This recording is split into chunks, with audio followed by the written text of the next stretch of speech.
So yun, okay, KGX, kamusta kayong lahat? Usapang ano tayo ngayon, no? Usapang cryptocurrency, usapang ano tayo, usapang spot naman, okay? Ano yung mga token na kung paano ako bumibili ng token? 'Di ba? Yung mga matatagal ko ng subscribers, mga idol, no? Sa Facebook, yung dati pa, yung una kong channel, yung nawala yung channel ko, 'di ba? Nandoon yung kung saan na bumibili tayo, 'di ba? Pinapakita ko sa inyo yan before, no? Sa mga nakakakilala lang sa akin, ha. Pero dahil itong channel natin bago at konti lang yung subscribers natin, maglalagay tayo dito kung paano ko bumibili ng token natin, mga lodi, okay? So first of all, check lang muna natin tong TA natin. Ito yung TA natin nung nakaraan pa to, 'di ba? Nakikita niyo yan, hindi ko binabago yan, no? Hindi ko binabago yung yung graph natin. Okay? Pinapakita ko yan kung hanggang saan yan tutuloy, mga lodi. Okay? So far, ito yung nangyayari ngayon. No? So, ito yung pinakataas natin, 64,800 muna. Huwag muna tayo pumunta dun sa word na magwa 120 yung BTC. Mag-80,000 ang BTC. Maggaganto ang BTC. Lilipad ang BTC. Magtutudamo ng BTC. Huwag muna tayo dun. Okay? Ako lagi kong sinasabi, gumuguhit ako lagi. Guguhit ako, titingnan ko kung saan yan pupunta, at yun yung gagawin kong support. Medyo bumaba, medyo bumaba yung ano natin. Okay, support and resistance. Okay, dito, kung papansin natin, yung weekend natin, yung nakaraan, weekend pump. Okay, check na natin kung ano yung August 24, Tuesday, ito, nag-pump yung yung weekdays. No, etong drop na to, ano to? 19, 20, si 21 hanapin natin. 21, eto, sila August 16. So, tingnan natin yung August 16. Check lang natin kasi may gusto lang akong tingnan. 15. Okay, dito nag-start. Okay, etong 15 na to is weekend dump. So, nag-dump siya. Pagdating ng weekend, biglang lumilipad. Etong 24, lumipad na siya. Ito yung weekdays. Pero pagdating ng 28, dump. Saturday dump. Okay.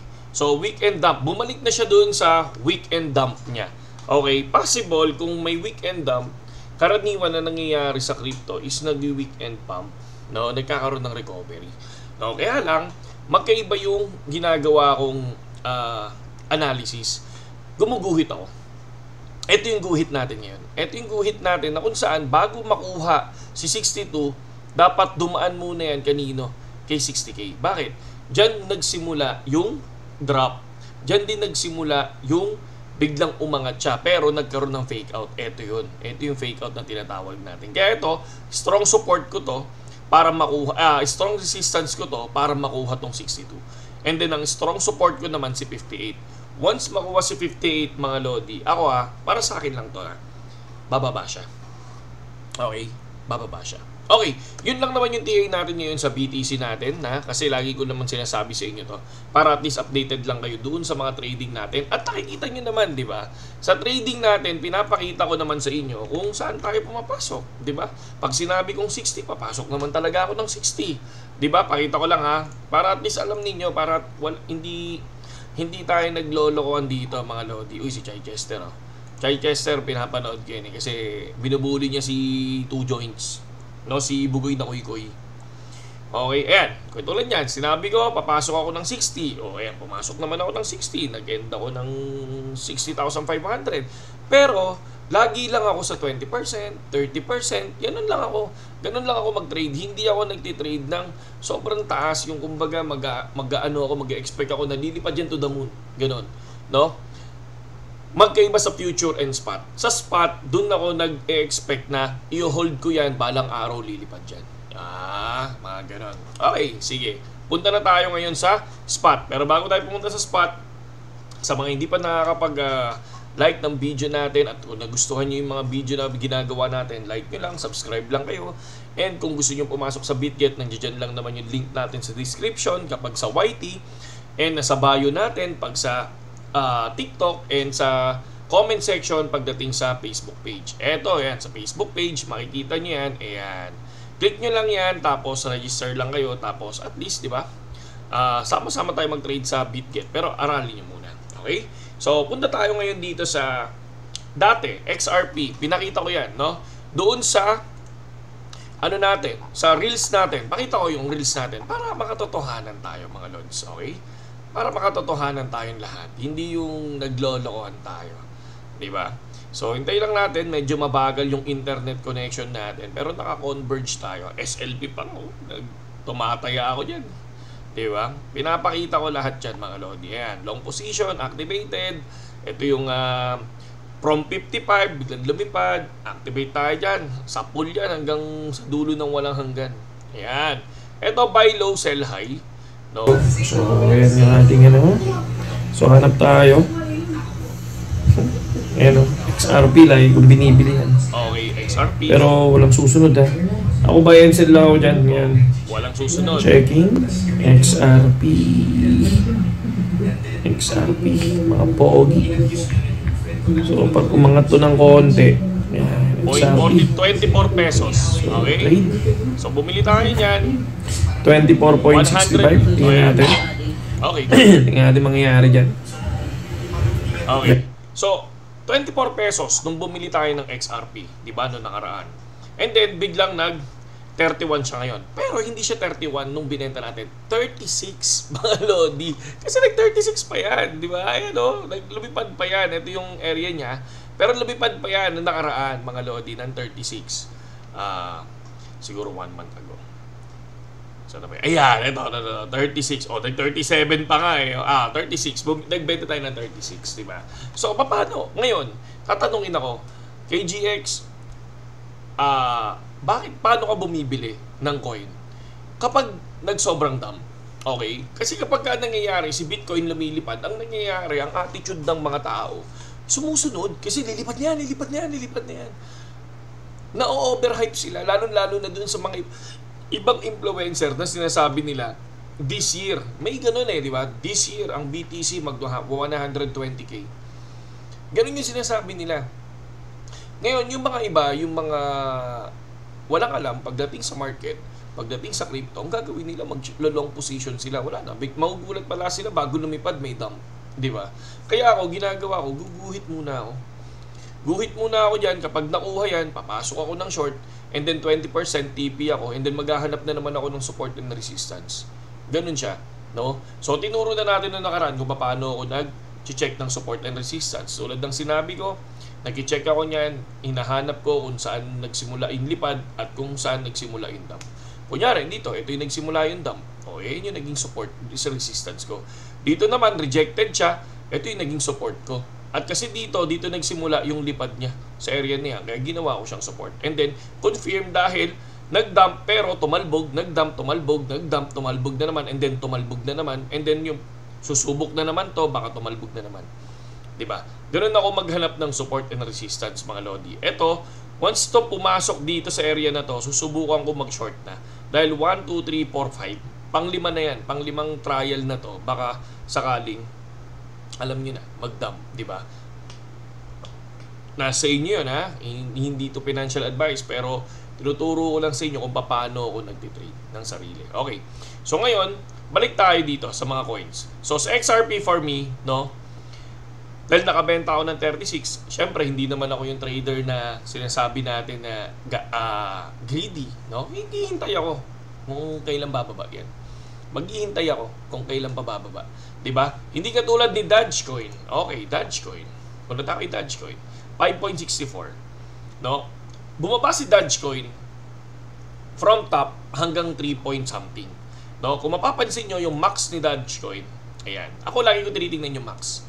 So, tinignan ko, nasa ano pala ang max ni Dogecoin? Nasa bandang 33. Ayan, dito sa area na yan. I think bandang 33. Tapos bumagsak siya hanggang dito sa area na to. Bumili ako niya ng 3.44. Alam niyo yan, 3.44 dati. And then nagbenta ako ng 5.82. Tapos yung pala lumipad diyan hanggang 12 pesos. Di ba? So, pero ako, lagi ako nagtitipi doon sa masaya na ako.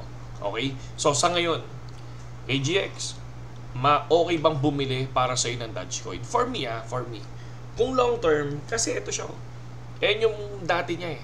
'Di ba? And then wala pa tayong bull market, 'di ba? Pero hindi naman ibig sabihin na ganyan siya kataas dati, 35, makukuha niya yung 35. Hindi. So, kung ako bibili ako. Tapos, magtitipi ako mga 7 pesos. Ganyan. Kasi, for me, kung naniniwala ako na hindi pa bull run, good to buy. Kasi nasa deep. 'Di ba? Doon sa 3.44 ko, na naging 5 point something na siya, 5.64. Sabihin natin umangat na siya ng 100%, 'di ba? Pero kung mapapansin niyo, nag 12 pesos na siya and then bumaba ulit ng 6 pesos, sabi mo ng 6 pesos. So 100% din yung binaba niya, 'di ba? Ay 50% din yung binaba niya. So far, ako eto para sa akin is good to buy na to. Tapos long term yung holding niyan, siguro 2025, ganyan. Kapag nag-bull run na, kasi ang bull run talaga, kung mapapansin nyo, hindi nyo mapapansin niya, biglang lilipad dyan. Parang nangyari ng 2021. Okay, pakita ko sa inyo naman yung 2021, para at least kompleto, no? Yan. Ito yung 2021. Okay. So, punta tayo ng 2021, ito yon. So, kung papansin nyo, nung March, lumipad siya. Ayan siya, nung March, Tapos, pagdating ng April and May, akala nila bear market na, so lumipad, bumagsak yan, no? From 6, isipin mo, from 59, biglang nag-drop hanggang hanggang 30. 'Di ba? From 59 nag-drop hanggang 30. So ngayon, ang nangyari, yung ngayon 2023, so from 73,000 nag-drop hanggang 50. So parang ganun yung nangyayari dito. And then umangat na paunti-unti. Ito, umangat na sila. Pumunta na dyan. Pagdating ng September, nag-drop. Nag-drop sila ulit. Akala nila, bumabagsak na naman. Pagdating ng October, biglang lumipad. Possible, baka mangyari ulit to. Possible. Kasi minsan, tinitingnan natin yung history. Diba, minsan sinasabi nila, history repeat. Ako, kapag nagtitrading ako, minsan tinitingnan ko sila. Okay? Marami akong tinitingnan. Kumbaga, pero sa dami ng reference ko, isa lang yan, dun lang pumapalo yan. Dun sa sinasabi kong hinihintay ko kung nasan yung taas, hinihintay ko kung nasan yung baba. Kung mapapansin nyo, ito yung pinakatuktok, nakuha niya pa din. So, nag-drop. Kung nag-enter ka dito, nakuha niya yung pinakatuktok and then dun na nagsimula mag-drop. Okay? So, anong nangyayari? Ibig sabihin, once na lumipad ang Bitcoin, huwag kang sumabay. Hintayin mo. Bantayan mo lang. No? Babalik siya ulit kung saan yung una niyang inangatan. Kung saan siya nag-start umangat. Pero, etong year na to. Okay? Huwag mong titingnan yung from BTC, yung mababa pa, yung 2012. Huwag mo na tingnan yun. Ako tinitingnan ko na lang kung nasaan ang reference ko ng last bull run. Parang ganun siya. Okay? So, ayan siya, Yan yung mga napansin natin. So far, kung ako yung tatanungin, for me, is good to buy si Dogecoin. Pero, spot. Ibig sabihin, hold mo ng matagal. Ganun. And then, ADA. Kung mapapansin nyo si ADA, ADA nag-40 pesos to. And then, bumili tayo nito dati is 13.4. 13.4, tas nabenta natin siya ng 26 pesos dati. Kaya lang, yun nga yung sinabi ko, akala ko yun na yung top, yung 26 pesos. Nag-40 pa siya nung nakaraan. Okay? Last 3 months ago, tingnan natin. Last year. So, ito. Ito yung last year niya. So, 2024, ito ngayon, March, umabot pa siya ng 42 pesos. And then, 42 pesos, nag-drop siya hanggang 19 pesos. For me, kung tatanungin ako, kung long-term holder ako, pwede akong bumili ng Cardano. Ganun ako mag-search ng token. Parang ito, Pepe. Next, Pepe. Good to buy ba si Pepe kay GX, For me naman, kung ako yung tatanungin, si Pepe is medyo hindi ko siya trip talaga. Medyo hindi ko siya trip. So, kung titingnan nyo, nandun na siya nagkaroon siya ng peak, pero ito yung nandirito siya ngayon. Medyo mababa pa yan, kumbaga mataas na to para sa akin. Pero, ang Pepe kasi naglalaro minsan kasi biglang bumubus yan. Kapag umangat si BTC ng tuluyan, sumasabay siya ng tuluyan. Pero minsan, hindi siya nasabay. So, katulad ngayon, parang ang bilis niya mag-drop. So si BTC nung nag-60, dati nasa ano yan, si Pepe nasa I think nasa 6, nasa 5 na to. 5 sardinas na nga yan eh. Pero ngayon hindi siya sumasabay maigi, di ba? So for me, si Pepe hindi siya good to buy sa akin ngayon. Kasi ang gusto ko, mag-drop pa siya ng konti kung magda-drop si BTC. And then ngayon, XRP, kung tatanungin ako, good to buy na ba si XRP, KGX? No, kung titignan niyo yung max ni XRP, ayun, umabot siya ng nasa 165 or 169. Pero, eto siya ngayon. For me, kung tatanungin ako, kung naniniwala ako na lilipad to kahit 100, good to buy na to. No, for me good to buy na yan. Cardano, kung titingnan nyo, good to buy na ba si Cardano KGX? Check nyo yung max. Ayan yung max niya. So yung max niya nasa 160 at nasa 19 pesos siya ngayon. Kung titingnan natin, for me, Cardano, para sa akin, is good to buy. No? Para sa akin para sa akin. Okay, aralin nyo din, ganoon din yung gawin nyo. Ano yung mga favorite nyo, sige, mga favorite nating mga token, pwede nyo namang AXS, SLP, yung mga ganyan nyo, ETH, pwede nyo rin i-check. Diba ako ganun lang ako mag-check. Tinitingnan ko kung ilang percent. Kunyari, ilang percent ang binagsak niyan. From 150 na kamo to 19 pesos, diba? Check nyo na, halos nasa 90% na yata. 90% na yung binagsak. So, for me, is good to buy. Yun siya. No? Sa mga gustong pumasok sa BitGet, mga Lodi, pasok lang kayo and nandiyan yung link natin sa description at saludo sa inyong lahat. Yun lang ganun lang ako mag-trade mga Lodi. Nakikita nyo naman pag bumibili ako, di ba? So, pero yung ibang mga token natin, hindi ko pinapakita kasi nga, mahirap na baka sumunod kayo tapos malaglag sila. So, ito yung mga pinakita natin. ADA, Dogecoin, and XRP, nasa top 10 token sila. Kaya yan yung pinakita natin para safe tayo. Okay? Saludo sa lahat, KGX. Magandang gabi sa inyong lahat. Ay, umaga na pala. 10 a.m.